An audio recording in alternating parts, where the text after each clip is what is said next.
This is Open Minded Media Group checking in with super producer John Woo, as well as engineer. What's up with you? What's going on with you today, man? How you feeling? I'm feeling good. How about you?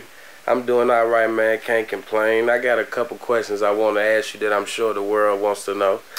All right. Starting with the first one, what inspired you, or who inspired you to get into the music business? It was this cat. It was this dude in my high school named his name was Ken Eversley. He go by the name of DJ K Razor. He a big time DJ in Miami, you know what I'm saying? But he used to let me and one of my homies go to his crib, and he used to have the turntables, and he was just throwing instrumentals, you know what I'm saying? Right. He'd just be cutting instrumentals, and he'd be like, you know, telling us to rap to him. And back then, you know, I was a huge Nas fan, right? Okay. So I used to study all his lyrics and all that, and I used to write rhymes based off his method of how he rhymed. Right. So that's what kind of got me into the music. It was my homie Ken. He would throw at little parties, and he would invite me, and he would just give me the mic and be like, just go. You know what I'm saying? Right. So I did that at one party. It was nerve wracking. I did that at a party, but the crowd responded in such a great way that it just motivated me. That was kind of the start of me getting into the whole music, not necessarily the music business, but that was the start of creating my passion to do music. You know what I'm saying? So that's what's up. And what major production credits do you have? My most recent joint that I did was, there was an album that Wu-Tang and D-Block just did. It's called Wu Block. And I did a joint with Ghostface and Sheek Louch on there. Oh, okay. I did that joint. You know, I've been inactive a little bit, but so some of these people, cats might not recognize, but it was a dude in New York named Stack Bundles. Yeah. I did joints for him. R.I.P. Stack Bundles. Yeah, I know exactly what you're talking about. Riot Squad, all man. But I did joints for him. I did joints for pretty much everybody here that you can imagine. Big shout out to my big homie Native. I did a lot of joints for him. He's the one who turned me on to a lot of these artists. Shout out to Father Jah too. But so I got that. There was a group here in Kentucky I did a joint for that. They did a joint with Yo Gotti with Birmingham J, a big independent artist in Alabama. I mean, it's plenty more. I worked with some cats out in Cali. So a couple more other dudes in Florida. So, I mean, but my most recent joint is with the Wu-Tang and D-Block joint. It's called Take Notice. It's number 7 on there. So you can peek that out if you get a chance. Okay, that's what's up. And how many years invested do you have in this business or in the music field? I say probably around, let's see, I'll probably say about 17 strong years. You know what I mean? Okay, you've been putting in work then. I've been doing music since I was in high school, man. You know what I'm saying? But I was doing music as seriously as most cats take it now back when I was in high school, right out of high school. So as soon as I got out of high school, I was like, this is what I'm doing. I'm going to make it, you know. Right. And was pursuing it on in a state of mind, you know, that most cats are at now when they try to take it as a business and things like that. I was thinking that way 17 years ago. Right. I wasn't just playing around with music, you know what I mean? I was really trying to figure out what I needed to do to get on, so. Okay. And how many different services do you provide? You know, me, I kind of got into the, I kind of wanted to know a little bit about everything. I started out rhyming, and where I'm from Radcliffe, Kentucky. Shout out to Radcliffe. But out there wasn't a whole lot of studios, so to say, right? Right. So as a rapper, you know, I had to kind of buy my own equipment to record. Right. So as I started doing that, I started to learn. I had a Tascam 4-track tape recorder. That's what I started out with. Most of you niggas have never seen or heard of that, right? Right. But that's what I started out with, a 4-track tape recorder. I used to just buy stacks of blank tapes. Yeah. You know what I'm saying? And just pop them in there and record with a $8 Walmart mic that we used to hang and record. So that was my studio, right? Right. So I used to do that, and then it got to the point where, you know, back then, you talking about the late 90s, you know, I didn't know about finding beats. Again, all I knew was instrumentals. Buy records, get the instrumentals, rap over the instrumentals, playing for your friends, whatever. Right. So I had to start learning how to make my own beats. So I went and got this thing. It was from it was called a DR5, a Dr. Rhythm DR5, I think.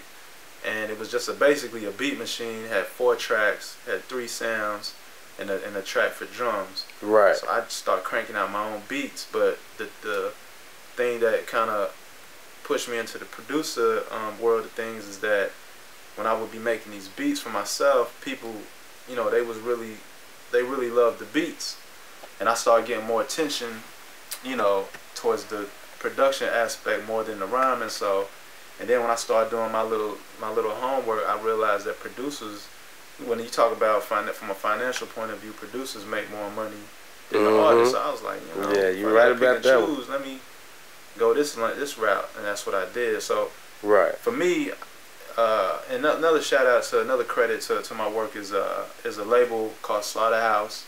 Not Joe Buttons, not none of them. I'm talking about before them. I mean, the name was used way before them. It was a big crew up in Lexington, up in Frankfurt and Lexington.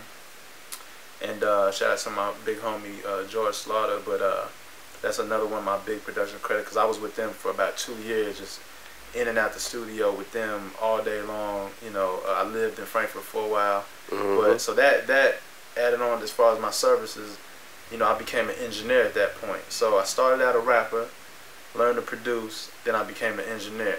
Okay. So when you ask me, you know, what service do I provide, I could record you, I could give you production, I could help you as a writer. You know what I'm saying? So I kind of, you know, can do. I'm a jack of all trades, so to say. Right. You know what I'm saying? So. And we kind of share the same story. I'm glad you shared that information with me. Yeah, no doubt. And how much does it cost for studio time, beats, etc.? Like right here, like, you know, I'm sure you'll see some shots later, but right here, it's my man Gary Spot 7th Street Studios. It's new, it's up and running. But for studio time, we charge pretty much the average norm, which is about $40 an hour. Right. At this point, we don't really mess around with the block time, but you know, those will probably be some options that we see in the future. So. Okay. Yeah, I definitely need to know that information, because I will be coming, you know. Sure. So, what advice do you have to give an upcoming producer, engineer, or artist? Man, you know, I'm an old head for one. So my advice may be a little late for some youngsters. Like, they probably won't understand what I'm saying today in the game, you know, 5-6 years, right? Right. But for me, for one, I mean, it's not really just one thing. For me, it's a couple things, a few things. For one, you know, if you're gonna get into this music game, like, if you're gonna take it serious, like, you gotta take it serious and really figure out the what all it takes in order to succeed in the music business, you know. And that should be your first thing, is to really figure out the components to what it takes to be successful in the music business. Right. Number 2 is to be really in touch with reality. Right. Mm-hmm. So, because I agree. I know plenty of artists who do music 24/7 but can't keep their lights on. Right. Or can't keep a phone on, or they got to change their number because they get new phones every 2 months. Right. That's stupid. You know what I'm saying? That's dumb. So you can't conduct proper business that way. And you're right about that. So the second thing is to, you know, not only take the music business seriously and learn it before you jump into it, but also make sure that you can have a foundation that's stable, make sure you have a stable foundation that's not because of your music. So in other words, go get a job, pay your bills, because that's the only way that you're gonna that's the only way you're always gonna be able to keep doing music. Right. You know, if it doesn't go right, because it doesn't always turn out the way you expect. Like I said, I got 17 years in the game. I lived in New York for 5 years. I've worked with labels. I've been further than a lot of other cats. You know what I'm saying? And unfortunately, I still didn't get to. I got certain places, but I still didn't get to the top of the mountain, which I'm not upset about that. But you know, it takes a lot of real work and a lot of dudes who's just staying local and not expanding their brand or even learning what a brand is, Right. you're just gonna keep doing the same thing every year, and it's gonna be 8 years down the road that you just lost because you have no idea of what it takes to make it, and you're gonna suffer because you're gonna be thinking that the only way you're gonna make some money is by making it in this music business. You feel me? So, but it just don't work like that. You know what I'm saying? So. Okay. And what kind of equipment do you prefer to use or would suggest for someone at the beginning stage of the production and engineering process? Now everything's like software, right? Right. They starting to integrate the hardware with the software. In my opinion, man, if you want to get into this music thing, like jump in head first as far as when you're talking about production and engineering, get what the standard is. I know I hear a lot of cats will be like, well, I use this some program I've never heard of before. Right. That's cool, but at the end of the day, if it's not the industry standard, you're probably not going to get the type of sound you want. You know what I'm saying? Exactly. So, invest in the Pro Tools, which is they've made really affordable. Invest into, if you're at the crib, invest into an M-Box or an M-Audio Pro Tools setup, which is like, you can get it for like $400. And like I said before, going back to my point, if you got a job, right, you pay exactly. your bills, you have to save up to get that. You exactly. don't have to get a crack version, which I'm not knocking that. I've been there. But, with the way software is today, man, if you don't have the straight up version, getting the updates and all that, you're going to have problems. You know what I'm saying? So save up your little $400. Go and cop that. As far as like production, I don't know if you can see what we got, but my man went ahead and purchased the MPC Renaissance, which is dope because it integrate. I'm a huge MPC fan, but it takes the hardware and integrates it into the software side of things, which we got a few plugins. So for me, that's it. As a producer engineer, go ahead and get that at Pro Tools 10 and go ahead and invest into like a machine or MPC Renaissance with a MIDI controller and a couple of VSTs, and you should be straight. So. Okay. And what pointers or advice would you give an upcoming artist on how to go about getting themselves prepared paperwork-wise? Paperwork-wise, as a producer or writer, artist, whatever, the one thing you gotta do right off the bat is go ahead and get your publishing. It takes nothing to do it. Just fill out a few papers and go ahead and sign off for that. Because when I did my publishing, it might be different now, but when I did my publishing, it took you about 9 months for you to get your card. You know what I'm saying? So you had to go ahead and do it early. But nowadays they do it online and stuff. I don't know. It might be a few days, couple weeks, whatever. Right. Get your publishing. You know what I mean? And if you're a producer and if you're just starting out, you ain't got to worry about getting producer agreements for artists and stuff like that. You ain't got. If you just starting out, but if you're a seasoned producer or you getting to a point where you're selling beats, and let's just say you get a situation where a label or a big time artist hears a track that they want to use, go ahead and start researching production agreements online, figuring out where you can get those documents to make sure that you get a fair, it's called a split sheet. You get you fill it out. A lot of times a label will provide that to you, but make sure that you know that if you're dealing with an artist who's going to probably possibly make some money off of this, that there is paperwork to be signed. Right. A lot of dudes would just give out the beat and figure it's a good look. You know what I'm saying, and not get nothing out in return. But a lot of times, just know what paperwork needs to be signed when you're doing when you're in that type of situation. So. Okay, that makes a lot of sense. And what has been by far the best studio session that you've had?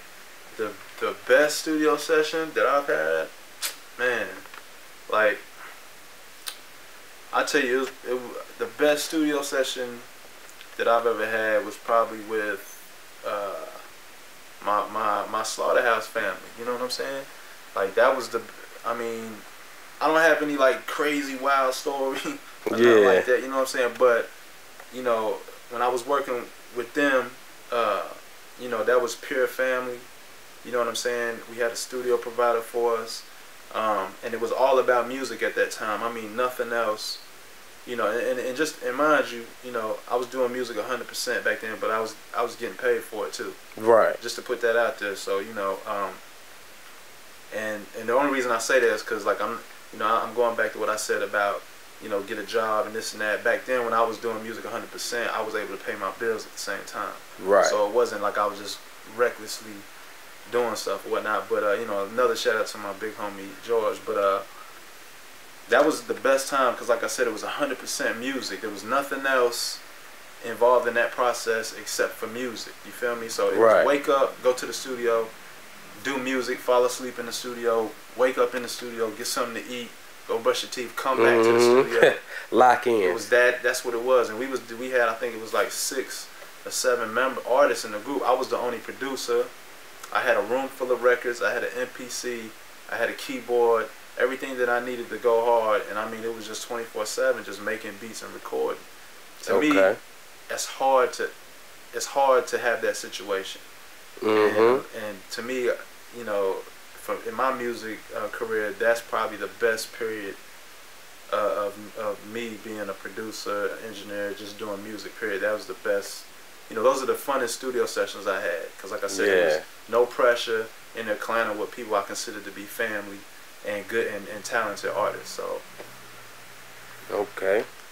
And do you have a label? And if so, what is the name and artist that you work with? I don't have a label. Most people know this, but you know, I kind of retired from the game and whatnot. And I know somebody watching saying I'm full of shit, because I'm in the studio, right? Right. But you know, I just been, you know, I don't have a label or nothing. I've kind of been my own man. I just like working with everybody, helping out cats when I can, and just doing that. But I don't have a label. I'm not really working with no artist in particular. I've worked with pretty much everybody. It's a lot of talented dudes here in the city, and you know, but that's where I'm at right now. You know, I got a business that I started that I'm working on, and that's it, man. I'm just doing me. But I always love music. I'm always going to be related to music somehow, but right now, you know, I don't have a label, or I'm not working with anybody in particular. So okay. So what softwares, I know you mentioned earlier Pro Tools, but are there any other recording softwares that you use as far as, you know, the recording, and like when you do your beat making, do you use different programs for that? And when you master the tracks, like what all softwares do you use? For, you know, the two heavyweights is Pro Tools and Logic. You know, so those are the two heavyweights. There's a couple other ones out there, but the two big guys is Pro Tools and Logic. Now the way, you know, you got, it's like it's Mac and PC. That's what it is. You got dudes who rock with the Mac. You got dudes who rock with the PC. Guys who rock with the Mac will say, you know, Logic is where it's at. Dudes who rock with the PC will say Pro Tools is where it's at. My opinion, it goes like this, and I feel like I could say this because I'm on both sides of the fence when it comes to producing and engineering. Right. Logic, to me, is a better DAW, which is digital audio workstation. It's a better DAW for production. Super smooth. You know, it's seamless when you integrate from different VSTs and stuff like that. Logic is superior for production, right? Right. But I think it's poor for recording vocals. For I recording agree. vocals, Pro Tools is the king in doing vocals and mixing and mastering. But on the production end, to me, it's horrible. I mean, it's cool, but it's just not as smooth as Logic is, right? Right. So, to me, you know, those two are the heavyweights, but Pro Tools for recording, Logic for production. And on the production end, it's all about the VSTs, man. Like, just go out there and research, you know, which ones are dope. I know a lot of people will have that complete. They'll have that complete. It's like, for the whole set, I think it's like $800, $900 or something crazy. But it comes with like 90 gigs worth of sounds that you can just run through. You know what I'm saying? Right. Good quality sounds. Me, myself, I use a different VST, which I'm not going to tell the name of because it's a secret. Right. Right. And shout out to my man Johnny Buck, because he's the one who turned me on to it. And it's a hell of a VST to use for production. But another thing is step your drum game up, man. Like, and you can find drums anywhere. You don't need a program for drums. Go online and just find downloadable drum sounds. Okay. Find break beats that you can download and chop up. I mean, you know, the whole nine. You know what I'm saying? Drums are available to everybody. I know a lot of cats will get software and just try to use the drums out of the software. But you know, a lot of the people behind those softwares, they're not creating that software for hip hop. Right. You know what I'm saying? They're just making it for whatever, but it's not geared towards hip hop. So a lot of the kicks will be weak, a lot of the snares will be weak. So you know, do your research and find drums out there online. You know, so.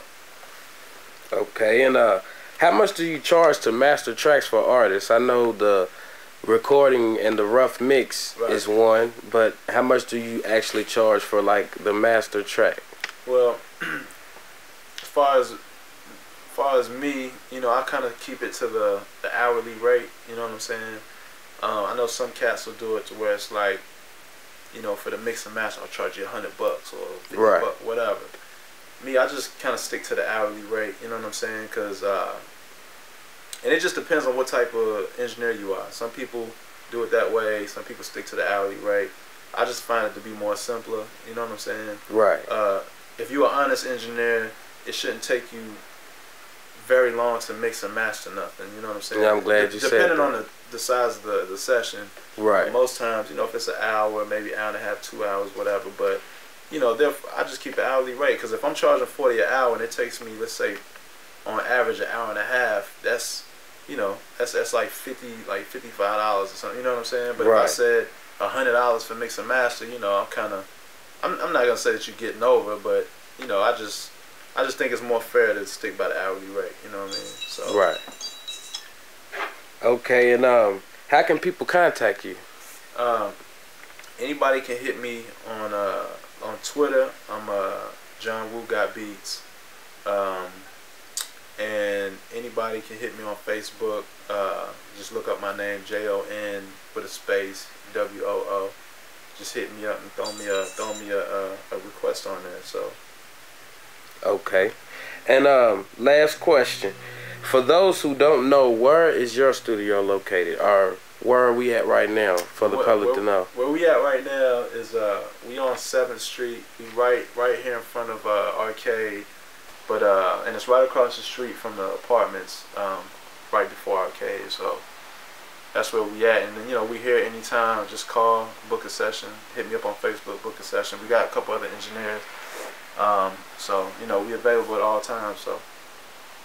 Okay, and we really appreciate your time. I couldn't stress that anymore. It's all good, man. You know, we know you busy, always doing something productive. So I want to give a special, you know, thanks and appreciation for sharing your time with us. And I'm pretty sure that the information you provided is going to be very helpful to the upcoming artists and people trying to do their thing in the game. So we really appreciate everything, and I look forward to working with you. No doubt. And before I go, just to say something else is that two things. One, dreams is the seed to reality. Anything that you see outside your door has started from a single thought, from a car to a cup to a TV.